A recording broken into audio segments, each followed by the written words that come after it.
Is everyone seeing the screen okay here? Yes. Looks good. Okay, wonderful. Thank you. All right, so we will get right into it. Welcome, everyone. Obviously, today we are going over our Food as Medicine Seed Grant request for proposals, just to give some background information and to have you all have an opportunity to ask any questions that you might have. My name is Caitlin. I'm the Health and Nutrition Programs Manager here at the Food Bank. So I will be your main contact for questions about the grant process and about your proposed projects. And I'm also here with Matt Griffin. I'll let you go ahead and introduce yourself, Matt. Thanks, Caitlin. Good morning, everyone. My name is Matt Griffin, and I'm Director of Health and Nutrition at the Food Bank. Happy to be here with you. Awesome. Thank you. So, quick agenda of what we'll be going over today. We're going to do a quick little introduction of the food bank and why we are interested in doing this work. A little bit of background on food as medicine in general, where this comes from, what are kind of the theories and frameworks underlying it. We'll talk about some food as medicine project examples, kind of for some inspiration and just to kind of know what type of projects we're talking about when we talk about food as medicine. We'll go over a few just food bank partnership basics. So what does it mean to be a food bank partner? And then we'll get into some of the nitty gritty and basics of the grant, and we'll have time at the end for questions. So jumping right in with what is a food bank, this may be very basic for some, but we like to just kind of start off with this information just because there can be confusion sometimes about what do we mean when we say food bank versus what do we mean when we say pantries. So we at the food bank cover a 6-county region of the Southern Tier, and we are essentially like the big warehouse that supplies all of our partner agencies, which are more commonly known as pantries. So we have some direct service programs. So if you've heard of things like the mobile food pantries, that's one of our direct service programs where the food goes directly from us to our community. But most of the time, our food is going out to our partner agencies or the pantries. And from there is where community members are accessing food. So we like to kind of set the stage there a little bit with that information. Caitlin, just a quick note. Yes. You have a dialog box that's showing up at the bottom of your screen. It's hiding some of the text. Do you want to hide Okay. that? Thank you. Is that better? All right, awesome. So why are we doing this as a food bank? So we're doing this because we believe that the healthcare system is a very important access point for food. We believe that by providing food through the healthcare system, we can improve the health of patients who are experiencing food insecurity. And we also know that as a healthcare organization, maybe who's getting into this work for the first time, it's not easy to get a program like this up and running, right? It's some legwork, it's, funding concerns, all that kind of thing. So we want to support you all who are interested in doing this work in getting these programs up and running with some seed funding, with the idea that this will start a relationship and we'll be able to be long-term partners, and that these programs will have strong sustainability plans after the seed funding is spent. So that's why we've kind of decided to do this. And I will pass it to Matt to cover a little bit more about the background of food as medicine. Thanks, Caitlin. Yes, the food bank for many years has been focused on community health, and the food as medicine work connects us with this whole idea of how we in the hunger field can link with health and see how we can intervene and help our community partners in a preventative way to support patients, many of whom are suffering from food insecurity, with the focus on improving their quality of life and their health, and also reducing healthcare costs. Just in the Southern Tier, it's estimated that the 6-county region of the food bank sees about $71 million annually in healthcare costs associated with food insecurity. And we want to work with partners to address that. And of course, it's very important for us to be at the table with you. So what we're looking at with these interventions is to look at that prevention model, but also how we can assist people who are currently trying to manage chronic disease and looking for treatment, whether it's cardiovascular disease, diabetes, or other health conditions. We'd like to see and work with partners who can document how this would improve health outcomes among the participants that they're serving, to assist in also looking at health behaviors. So specifically when it comes to eating, how are we helping patients, our community members, improve not only their access to healthy food, but utilizing those foods in different ways through recipes and meal planning, and seeing if they can see subtle shifts even from processed food to more of the whole foods in ways that would benefit their households. And finally, of course, is that whole patient model, that we be focusing on ways that can really make a difference in people's lives and putting them at the center. So there's also, we'll talk a little bit about feedback loops that we have in our ideas so that patients and participants have a way to help create programs and develop them as they kind of mature in their life history. Just to give you kind of like a mental roadmap of how food banks historically have looked at healthcare and food security. This is a model from Feeding America. And as Caitlin mentioned, most of our partners historically have been food pantries and community sites that are distributing food to people who prepare at home. It's relatively new within the last 10 years that food banks have gotten involved in food programs, even at healthcare sites. So this model shows that the first step to doing this work is an emphasis on screening for food insecurity, documenting which patients are highest at risk for going without food, not being able to afford enough food to provide for their household. And through that screening, then to think about, okay, how can we take action as a healthcare partnership? Number one being referring to existing programs. Are there sites in the community? Is there a food pantry? Is there a program already happening that a healthcare site that's developing can connect people to? Also, on the bottom, you see connect to food programs such as SNAP and WIC. These are federal programs, entitlement programs for specific populations, and we would like any type of healthcare organization we're working with to make sure that they have that type of connection.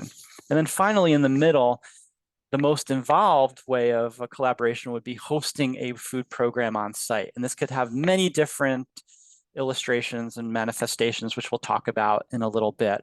That could be an on-site food pantry, it could be a mobile distribution, or it could be different types of prescription boxes, something that would be specific for a meal population, like a medically tailored box. So those kind of ideas fit into this like serve or refer or screen and intervene model that we're looking at, that we find out who the target population is, and then we take action on that. Here's another model from the Massachusetts Food is Medicine program. They are very well advanced. If you go into Massachusetts Food is Medicine, you'll see that they have a report out from 2020, I believe, that they've actually developed plans statewide to see how community-based organizations and healthcare can, again, converge that social care with healthcare. And in the realm of food, they have different types of interventions. So if you look at the very bottom of this pyramid, these interventions at the bottom focus on prevention, and they go up through treatment. And then they have priorities for funding in Massachusetts that go up the pyramid. So at the very base, you see the federal entitlement programs, which a state does not have to worry about necessarily. It's a federal program, SNAP, WIC, and emergency food programs that are already in existence. But beyond that, how can healthcare and food banks and other community-based organizations look at different programs like a healthy food program, a prescription voucher program, medically tailored food and meal programs? And some of these are already in action in our area. I'll hand it back to Caitlin. So yeah, Matt just gave us a really good overview, kind of just of the background of food as medicine and the general projects that can be part of it. We thought it might be helpful too to just share a few kind of examples of local projects that are happening, just so you all can kind of see some work that's already being done. And this is not in any way meant to be prescriptive. We kind of intend this grant process to be a little bit open-ended because we do believe that you and your patients know best for you and your patients. So these are just kind of some examples to get you thinking about what some possibilities might be. So we'll start with Ithaca Free Clinic, if anyone is familiar with them. They have been a food bank partner for a few years now, I believe. And I like to highlight this one because this is a pretty basic pantry model for an on-site food as medicine program or healthcare partnership. So they treat a lot of patients with chronic disease. They've also been referred to as Ithaca Chronic Care, is kind of a subdivision of their practice. And one reason that I really like to highlight this one is they have a very small building and a very small space, and they've been very creative with what they've been able to do in that small space. So for them, when a patient comes in and expresses food insecurity or screens positive for food insecurity, they will bring them back to their little pantry area, allow them to, kind of shop from their offerings, and they're able to take that food home. Sometimes they'll even have patients come in outside of the regular appointment times to get a little bit of food, and they also connect them with other resources maybe that are closer to their homes and things like that for further needs. But one thing I like to point out here is, I'm not sure if you can tell scale in the picture, but in this photo on the left-hand side here, this is their fridge, the silver one, and their little kind of mini freezer that they have here. And both of these are actually like skinnier than a fridge that would be in your home. So they have done a lot with a little space, and they've just gotten equipment that works for the small space that they have. Another thing I'll point out is that they do a lot of frozen produce, which helps them a lot with having kind of those perishable items, but not necessarily having to worry about how quickly they're getting it out the door and worrying about things going bad. But they're still getting the quality and those good fruits and vegetables that they're able to provide. So I like that model from them as well. And then in that top picture, they have developed all of these kind of chronic disease specific resources that have information about nutrition and tailoring your diet to better fit your chronic health condition. They have these in multiple languages, and they have mentioned before that they are willing to share their resources. So that's another kind of cool thing about the Food Bank Network is everyone's very open to share kind of what they've worked on and work together. So I think Ithaca Free Clinic is a cool model. And another thing they've mentioned is that for their chronic care patients, having this food on site has actually helped with appointment adherence, and people are more likely to attend their appointments because they know they're also going home with food. Kind of a different model, we have two programs here at the food bank that are a little bit more population specific. So Health Meets Home and Kitchen Stork, these are these are two more of our kind of direct service programs where the food does go directly from us to the community. Health Meets Home is geared toward pre-diabetic patients. We work with LECOM medical students who deliver the food each week that the participants order from our order ahead menu, which is essentially like Instacart for food banks. So you can see in that top left picture there, those are some of the medical students preparing to make a delivery. And when they go to the participants' homes, they actually do a check-in with them about how their progress is going on their health goals, if there's any barriers they're running into, any support that they might need. So it kind of benefits the patient and the medical students as they work on their training. We also incorporate with this program a lot of recipes. So each week in the orders, we pack in a recipe, and oftentimes we'll also include a nutrition handout. So we have an example of that here. That ties in with the recipe and provides a little bit of education about a specific nutrition topic. One other support that's part of this program, as well as something that's been integrated in a lot of different food as medicine programs, is you can see in the bottom right-hand corner here, we have an assortment of spices. So we've also worked on providing kind of tools and resources for people to actually use maybe the whole foods that are being offered on the menu, so that they fit better into recipes, they're more likely to use them, all that kind of thing. So, and then Kitchen Stork, I think I forgot to mention, is specific to pregnant and postpartum women in Chemung County. So these are two examples of programs that are more specifically tailored to a certain group. They also offer home delivery, which is definitely a priority for these projects as well. And I'll also mention with Health Meets Home, Kitchen Stork is a little bit larger, 70 participants, but Health Meets Home is actually only 12. So some of these projects maybe might address a smaller population, but they're very intensive with the weekly deliveries and check-ins. So both of those kind of scale options are in play. Also wanted to touch on the Geisinger Fresh Food Pharmacy. This is a really famous food as medicine initiative and one of the early ones. So I would definitely encourage you to check out their website. They have a lot more information there on kind of how this all works. And they do have multiple locations. And with the Fresh Food Pharmacy, providers at certain clinics or hospitals, doctors' offices will actually write patients prescriptions for the Fresh Food Pharmacy. So if they screen positive for food insecurity and whatever the medical requirement is for that specific site, maybe it's diabetes, they will write that person a prescription. And then some of their sites actually have an on-site pantry where the person just goes, shops right after their appointment. They focus largely on fresh produce and fresh foods in general. But some of them, as you can see in the left-hand picture here, are home delivered as well. So you can see in this photo, it's a couple of community health workers making a delivery to a person who's receiving the Fresh Food Pharmacy program. And that really helps people with access to the program. For example, if they don't have transportation or if they walk to their appointment and can't carry big bags home, things like that. And one other model that people have used in the past as well is something that combines nutrition education directly with the ability to cook that recipe or kind of featured nutrient at home. So some things that people have done in the past would be having maybe a nutrition workshop that aligns maybe with a group therapy session or another reason why the person would be at the healthcare site. Maybe there's a nutrition education lesson with a recipe demonstration, and then the participants actually go home with the ingredients to make that recipe at home. And I know with the Geisinger Fresh Pharmacy, they do something similar, but they do their nutrition education sessions and cooking sessions online. And people actually sometimes will cook along while they watch the demonstration.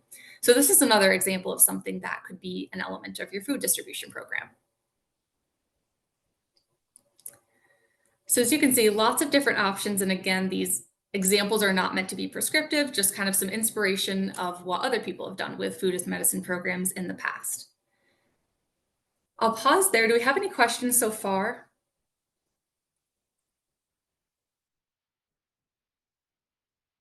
Okay, we'll keep pushing. Feel free to put anything in the chat or just stop me if you have something urgent. So to touch briefly too on just general nutrition resources to incorporate, kind of an easy one that tends to be really popular is incorporating recipes. So just suggestions of healthy ways to use the foods being offered. Those are always helpful and appreciated, I think, by participants.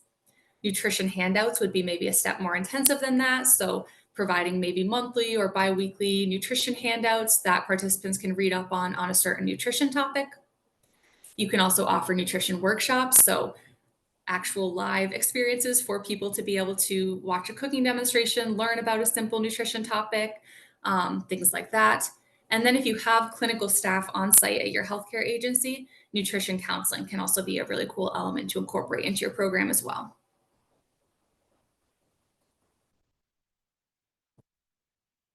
So I will pass it back to Matt here. Thanks, Caitlin. So we wanted to provide you with just a little background on the food bank. Some of you are aware, you're already partners, but you can picture us as a large warehouse. If you haven't visited us, we're located in Elmira, and we serve 6 counties of the southern tier. And really our goal is to serve hunger relief agencies throughout those 6 counties. We have over 200 partners. And really also our intent is to leverage our national, our regional, and our local food resources for the benefit of our communities.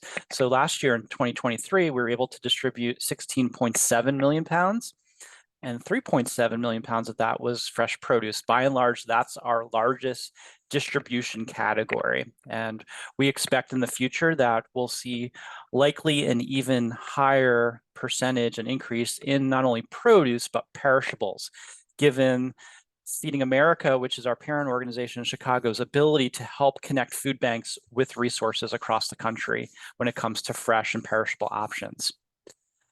With that in mind, we want to talk with you about what food sources the food bank makes available to partner agencies. You could basically think of it as 3 categories. The first category is wholesale food, or you may have heard it as purchase food. This is an array of products. Think of tuna fish, think of canned fruits and vegetables, different proteins that are frozen, where the food bank goes on a primary vendor market and obtains it, much like any other type of organization that's bringing in food. And in this case, the partner agency is charged a cost, so you will see that there is a cost associated with those wholesale items. That's probably, I would say, 50 to 60% of our inventory.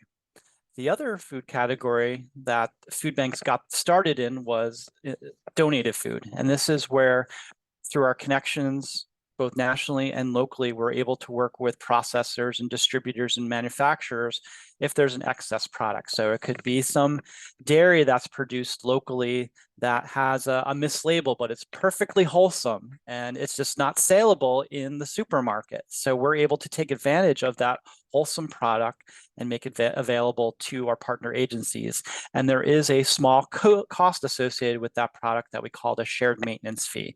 It's usually in the realm of 18 cents per pound or less. And finally, the third source of food that the food bank network receives is through the United States Department of Agriculture. And this is the Emergency Food Assistance Program product line, also known as TFAP. You may have heard that acronym before. And this covers an assortment of products, whether it's perishable, canned, frozen, all different food groups. And these products show up as no cost to eligible partner agencies. So this is just a summary of 3 different types of food sources that the food bank has available. And when you look at, Matt, Matt, oh, yes, Robert. what's in the category of the third option? What kinds of foods are in that category? For the TFAP product? Yeah. That could be canned beans, it could be frozen chicken, it could be different types of produce. We receive an assortment, a quarterly update from the United States Department of Agriculture about offerings, and then we make selections based on those offerings to us. But it does run the gamut of fresh, frozen, non-perishable, and then all the food groups. Okay, thank you. Mm-hmm. One of the questions our partners have is, when you enter a relationship with the food bank, what type of budgeting, what type of costs should you incur? And there's many different ways to look at this based on the type of program you are, based on the type of food you want to provide. And when you look specifically at the food coming from the food bank, it's quite variable. We estimate that about 50 cents per pound of food is a good estimate to focus on. And then if you take a look at providing, say, a 5-day package of food per person, which would be roughly 11 to 15 pounds, if you did the math, you'd be looking at between $5.50 to $7.50 per person. That could be, again, variable based on the different types of food, leveraging your resources. This does not account for any food purchases that an organization may incur outside of the food bank. So this would be strictly with regard to food banking. When it comes to resources that many of our partners have access to, we have food pantries, partner organizations that are able to capitalize on grants that they use to cover some of these food costs. And some of our agencies really catch on to how they can leverage the food bank menu to keep costs down while obtaining a diverse array of food, fresh, frozen, dry, non-perishable, meeting all the food groups. And that's something the food bank's always here for you to help you strategize how to make the most of the array of food we have.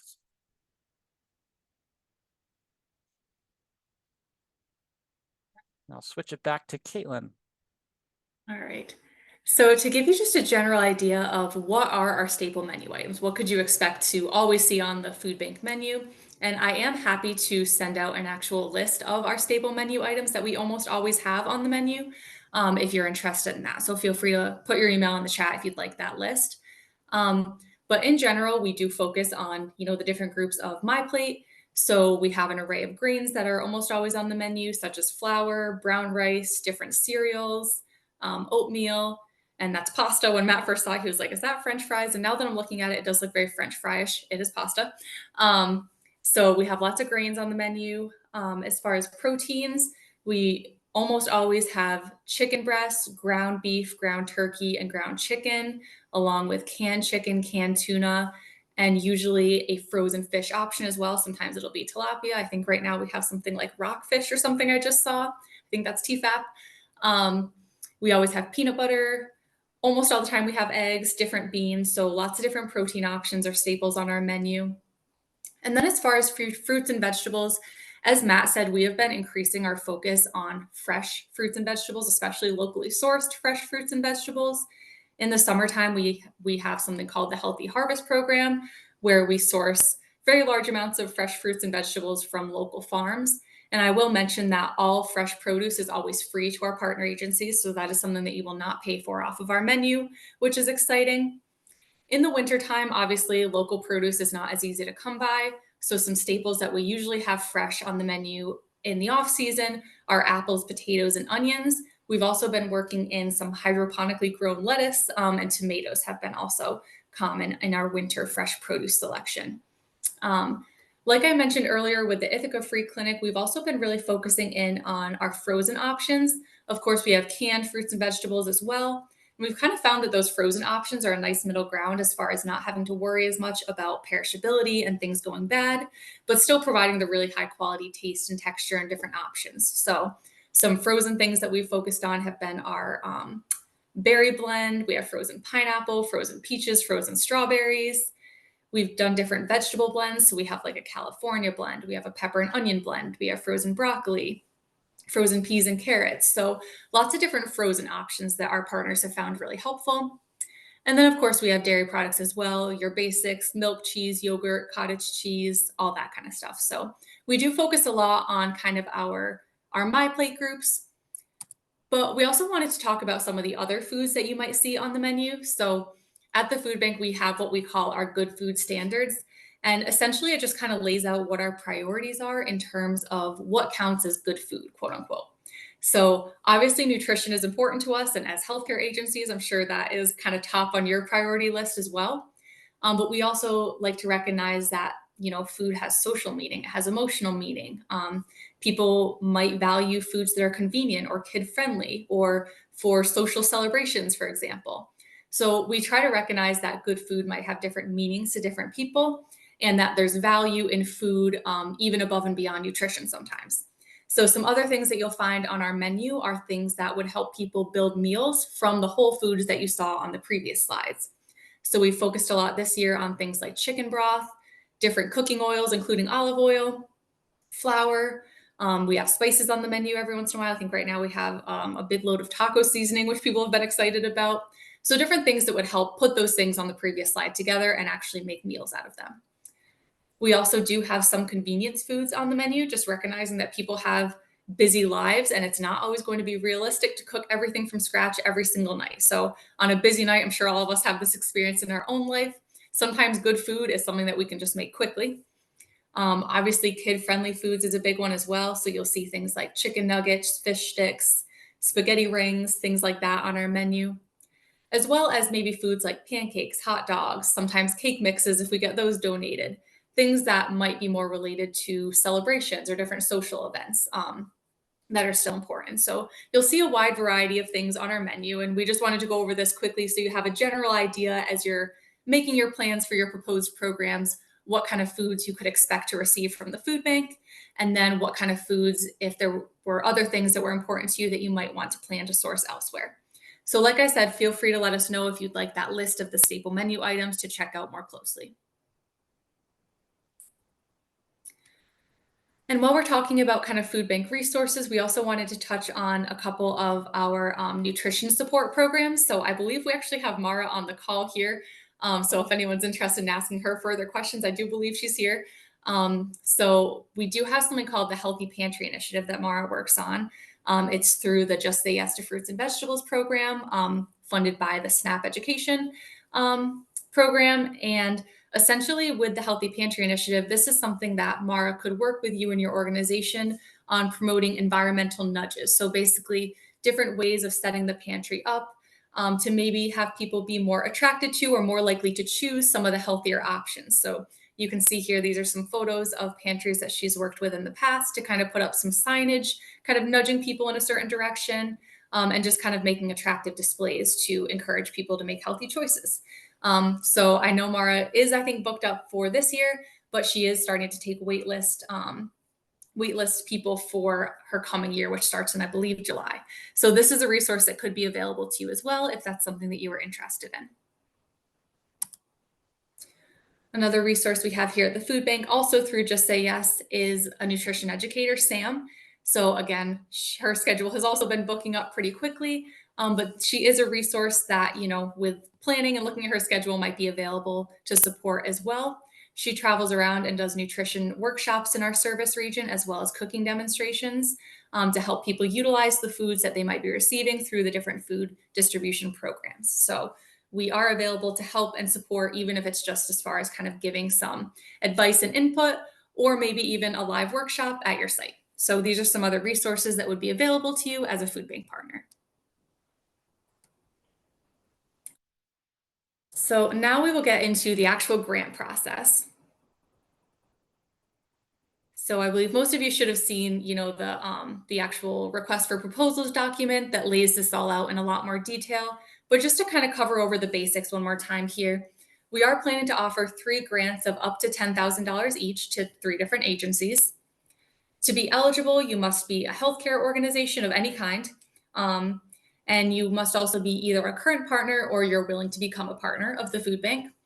And then, of course, you just have to be located in our service region, which includes the southern tier, so Chemung, Steuben, Tioga, Tompkins, Broome, and Schuyler counties.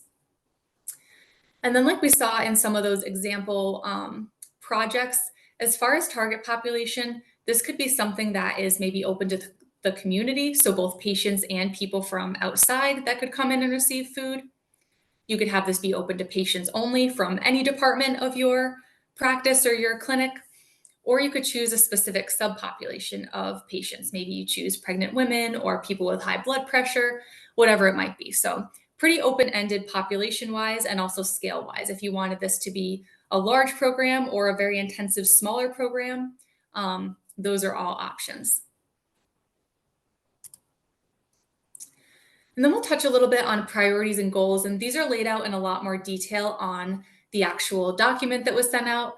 But we just wanted to touch on some things that we will be looking for in applications. And I will say we don't expect every single project to address all of these things right from the get-go. But these are just some priorities of the food banks that we would love to see at least some elements of this list present in your proposals.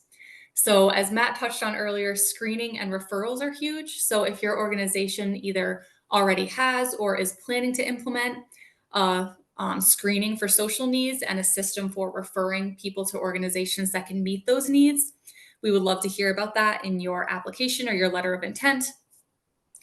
Another priority is going to be that your program includes an element of choice and quality. So when we say choice, that just means that we would like for patients or participants in your program ideally to be able to choose their own foods, right? The things that they know that they're going to use and that they're excited about using, rather than having maybe like a pre-packed box or something like that where the foods are selected for them. Another thing that can come into play here is addressing cultural relevance. So if you know that you're going to be serving a population or could be serving a population that might have specific food needs, including some information about that or some planning for how you might meet those needs in your application would be a great idea. And then when it comes to quality, we would love to see people making plans for offering both non-perishables and perishables. So making sure that there are fresh and frozen options for participants shopping from your program. We'd like to see any information that you can share about access and barriers. So thinking about how people are going to get the food home, right? Are they walking? Do some people not have transportation and might they require a delivery model? How can you make sure that this is a program that people can access on an ongoing basis and not just maybe every 6 months when they come in for a primary care appointment or something like that? So thinking through how people can access this food consistently and how many barriers we can help them overcome to accessing the program. Of course, we'd love to see any ideas you have about how you could incorporate nutrition education into your program. And finally, just wanting to see if this can be integrated with existing systems and medical records that you already have at your practice.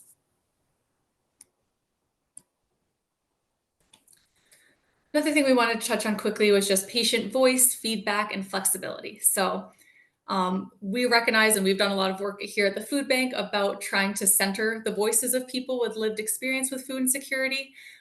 So just wanting to see planning and prioritizing of patient feedback throughout the project. So this doesn't necessarily have to be super formal. It could be in the form of a survey, or it could just be in the form of casual conversations with patients about what types of programming would actually work best for them and their life, and what would actually make them feel supported. Because I know I've done it myself. I've come up with this idea that I think is amazing, but it's not actually what the people that the program is targeted to need. So incorporating that patient voice right up front, and then incorporating opportunities for feedback loops, especially from the patients and the participants, throughout the program process is really, really important, and you can learn a lot. So with that also comes flexibility. So I know with a lot of our programs, we have made just change after change as we try something and realize, okay, that's not quite it. We need to change this up or be a little bit flexible here. And when I was talking to Amanda, who does a lot of work with our grants here at the food bank, so if you apply, you'll likely be interacting with her at some point. And I asked her, is there any advice or things that you think I should include in this presentation today? And she sent me this Friends meme that said pivot. So basically, be ready to pivot, be flexible. We understand that the project that you propose at the beginning may look a little bit different by the end of the seed grant period based on changes that you have to make and learning that you might have along the way. So that's totally okay and is expected and appreciated. So what are we looking at for timeline? So letters of intent are due on February 26th. And so the letter of intent is different than the actual application. So letter of intent will be a really simple format that you'll fill out a few questions in our grants management system, just to let us know a general overview of kind of what you're thinking as far as the project. By March 4th, we will let you know if you are invited to apply for the full grant. So, and I will say too, if for some reason you are not invited to apply for the full grant, we still will follow up with you and we'll want to talk to you and learn more about maybe in the future through different resources and different avenues how we can work with you if you're interested in getting into food security work. So by March 4th, you will know if you are invited to actually apply, and then full applications will be due on April 1st. So we'll let you know by May 1st if you have been selected to receive the grant, and then projects would begin July 1st and run through July 1st of 2025. So a couple other things to be aware of. This is our first time offering this Food as Medicine grant process. So this is going to be a little bit of a learning opportunity for us as well. Some things we do foresee happening is that we would like for partners who receive this grant to do a little bit of reporting as far as data collection, largely around just, number of people in the household that you're serving, how much food is going out, things like that. Of course, like I mentioned earlier, we'd like to see a sustainability plan. So some type of plan from the healthcare organization of how they'll be able to secure other funding after the seed funding runs out and how this can be sustainable going forward past the seed funding in the pilot year. As a food bank partner, there also are some required trainings and site visits and things like that. This is nothing too intensive, but things like, we'll train you on our reporting software, we'll do food safety trainings, and we'll just come out to check on your site periodically just to make sure everything's going okay. And these things are meant to be supportive, not looking over your shoulder. So this is truly a partnership. And then with these programs being kind of a new initiative, we probably will maybe do either quarterly or biannual check-ins, just a quick meeting between your project team and our team, just to see how things are going, what other ways we can support, if any tweaks are needed, things like that. So those are just a couple other things that, we'll share more information about with those who are selected for the grant. And finally, just to touch quickly on kind of just the nitty-gritty of the actual grant interface, we use Foundant. So the format will be question and answer. So I know in the actual request for proposals document that you all received, I did lay out kind of what will be asked. But I just want to make sure that you all know that when you actually go to submit the grant, you don't need to kind of write it all up in essay or letter form. It's all, including the letter of intent, broken out by question. So you'll respond to each question rather than having to kind of write everything out in paragraph form or essay form or whatever it might be. So that's what you'll see when you log in and create your account in Foundant. There is also a collaborate feature in Foundant that I wanted to point out. So maybe if you're working with a project team and multiple people need access to this letter of intent or application, there's instructions right at the top of Foundant for how to add another person to your application so that they can simultaneously work on it with you. We also just wanted to share that feel free to keep in contact. So this isn't something that you kind of have to work on solo, kind of isolated out there. So if you have questions or want to run something by us, something's not making sense, you want our opinion, whatever it might be, always feel free to give us or me a call, an email. We're here to support. And in that same line, something Amanda mentioned is that if you submit your letter of intent or your application early, we will share some feedback if there's anything missing. So, for example, if you missed a section or if we need more information about something before we can evaluate it, if you submit early to us, we'll kind of give it a quick look over and let you know if there's any more information that we need. So, again, we're here to support you. So, if you submit early, we can provide a little bit of that feedback. All right. So that is all the content that we wanted to cover. What questions do people have about the process or the programs?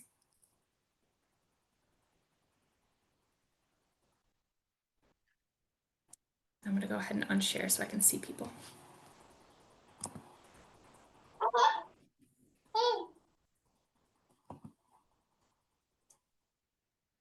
Okay, I got a couple questions, I guess. So if our program were to involve engaging one of your nutritional specialists, say to come in and do a group every now and then, is that something that would be built into the cost for the grant, or is that separate from the grant?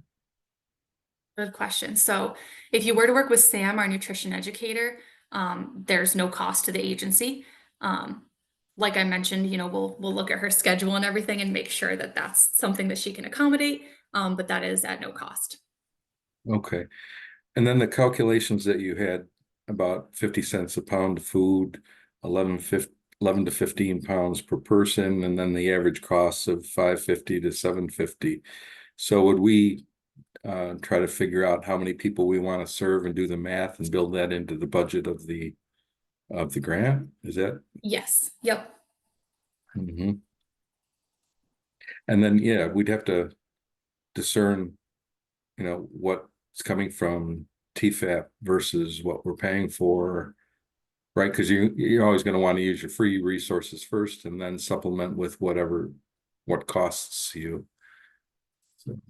Right. Yep. And that number that Matt shared is kind of an average of what all of our agencies pay. So that includes, TFAP and donated and wholesale products. So, and like he mentioned, people do, some people kind of check the menu every day. And as soon as something pops up that they see is free or low cost, they'll add it. Other people just kind of log on once a week and they might have to rely more heavily on the wholesale. So there's kind of a range in there, but you're right that, the more that you check the menu and rely on those TFAP foods and donated foods, that could lower the cost for you. Okay. And then I imagine with the $10,000, that allows you to set up the infrastructure. So purchasing freezer, refrigerator, right? Are there other Yes. costs that are allowed or not allowed that we should know about? Yes. So I think we set up 3 kind of cost types. So one is food, obviously, one is equipment. So like you mentioned, freezer, shelving, refrigerator, whatever you might need in that respect. And so we will ask in the actual application for a couple quotes. So, shopping around for, what the cost might be to you to purchase one of those pieces of equipment. And then the last category is logistics. So you can use up to 25% of your funding for logistics, as far as like the thing that comes to my mind is like delivery, right? If you wanted to reimburse gas for someone delivering food to participants or a small stipend for the driver, something like that, you can use up to 25% of your request for that purpose as well. How about staffing, like people, like it's going to cost us to have people to run this, right? That is a good question. So I would say in regards to staffing, if it can be built into kind of your existing staffing structure, that's ideal. But if you do need to write in something for staffing, reach out to us and let us know what you're thinking, and we can kind of talk about what that might look like. Okay, thank you. Yeah, thanks, Robert. Emily Parker from the Alcohol and Drug Council of Tompkins County. And I have to say right off the bat, I have my baby grandson with me who's very vocal. So pardon any interruptions. Thank you so much for doing this. I really appreciate it. And it's very exciting. We have a detox and stabilization center that's just been open for a few months.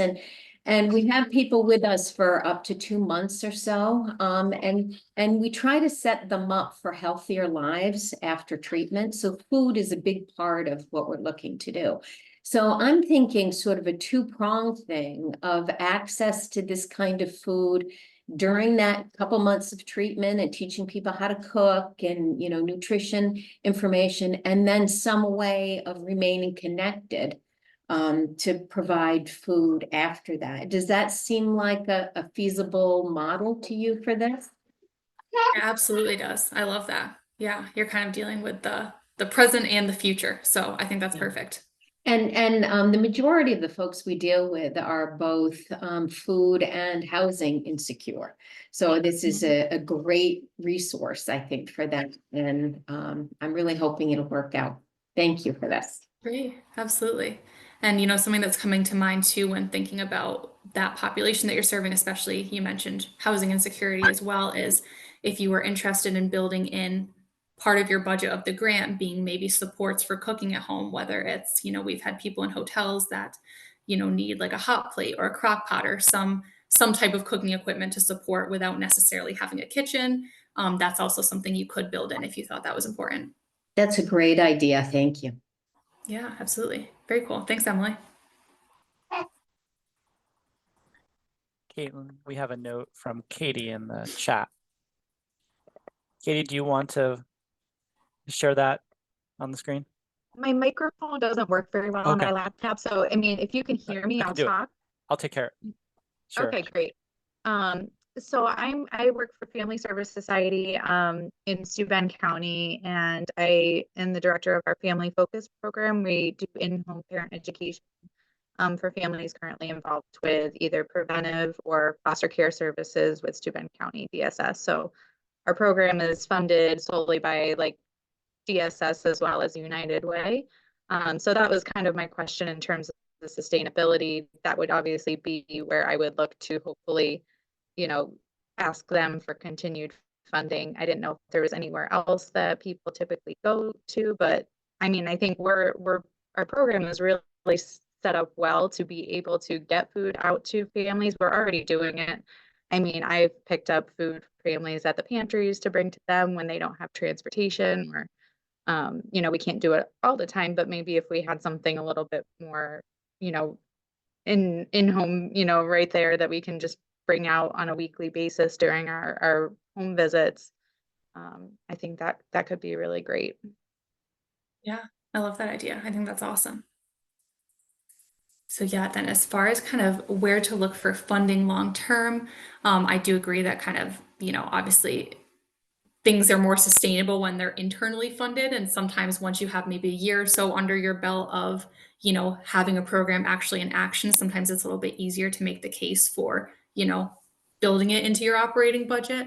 But where that's not possible, I think definitely just looking at local community foundations for grants. I know probably a lot of you are familiar with the 1115 waivers coming out in 2025. So the potential for being reimbursed by Medicaid, perhaps, and other local insurance carriers. That is something that we can look into and send information to as well as we receive it. Yeah, Matt, do you have any other suggestions as far as funding sources long term? I think you hit on a good number of them, Caitlin. If there's anything county-based or regional-based, there's many resources out there that go untapped. I think of regional commissions that focus, especially in our area. So that's an option. You mentioned the community foundations. So I would say, Katie, to the best of your ability, in your letter of intent, like spell it out, and then we can do some exploration too. We're not looking for the perfect, I would say, from my perspective, a perfect application, but something that has some forethought, connection with your existing services, and that Caitlin, you can chime in here too, but what are the existing partnership frameworks that you have to support that?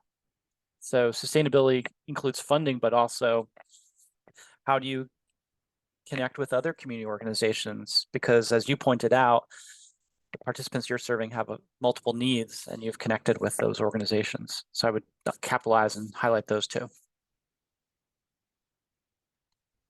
Yeah, I also liked, I think it was the Ithaca program that you were talking about, that it increased their participation or ability, showing up for their appointments too, which I think would be a big pro for us as well of, making sure people meet with us on a weekly basis if we're bringing their, these food out or providing this education in addition to the parenting education we provide. Definitely. I think that totally makes sense.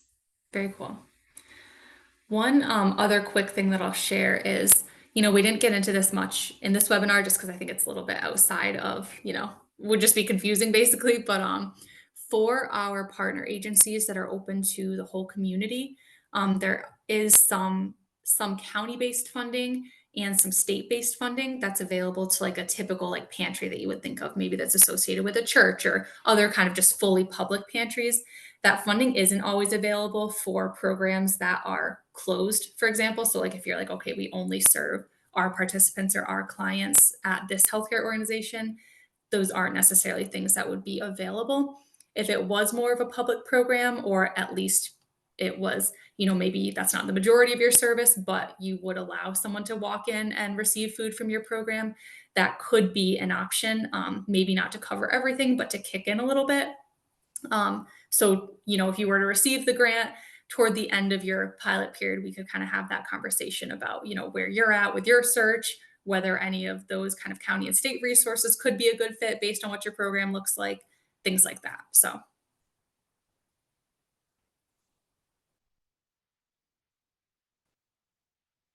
Does anyone else have any questions that we can cover? Just to note, Caitlin, that Mara put in the chat her contact information for anyone who's interested in learning more about the Just Say Yes Healthy Pantry Initiative and other environmental strategies. And Mara, I see you there, so. Yeah, absolutely. So I am involved with the Healthy Pantry Initiative program that Caitlin had mentioned. It's a really great program that gives about $500 in funding to every pantry that we work with that helps to promote those environmental strategies. So I get to bring in a lot of fun stuff such as posters, displays. I get to help with any navigating of our menu if that's something that you would like assistance with. So it really is a great program that encompasses a lot of different things about ordering and providing at the pantry. So I did put my email in there. And as Caitlin also mentioned, I am booked up for the rest of the year, but our funding goes over in changes in July. So beginning July 1st, I'm able to start accepting new folks to the program. But I love to have a waiting list for folks to contact right off the bat. So if anyone is interested, please reach out. Thanks, Mara. And not to put you on the spot, but would you touch quickly on your like community health events and how that might be applicable? Yes, absolutely. So currently in Tompkins and Schuyler County, but we are looking to expand this to other counties in our service region later. I help to plan community health events. Basically, that means that if you are a site that is interested in hosting different community organizations to come in, we have a sign-up sheet that we invite different county organizations to provide services or resources during one of your food distributions. So typically during an event, we have 1 to 3 different organizations that sign up. And essentially all this is that they'll come during one of your distributions, food distributions, so that if your clients are coming in, they're also have the opportunity to talk to other community organizations, all with some kind of health benefit to it. And they can get an array of services at one shot in one visit. So they're really great opportunities to kind of expand services. We also have different physicians and different health providers that are also invited to come to these that have an array of services, like for things such as blood pressure screenings, things of the like. So a lot of different services, and we are looking to expand those in the future. Thank you. Okay. Well, if no one else has any questions, I'm going to go ahead and just put my contact information in the chat here. It's also on the request for proposals document that you all have. But you're really, I mean this when I tell you, you're welcome to reach out anytime, even if you're just going through your application and you have like a small little one-off question that you want to talk through, feel free to give me a call. So that's in the chat. You guys can copy that down. And I will make sure that I send out the copy of this recording to everyone here afterwards in case you want to revisit anything or you have coworkers that want to revisit anything.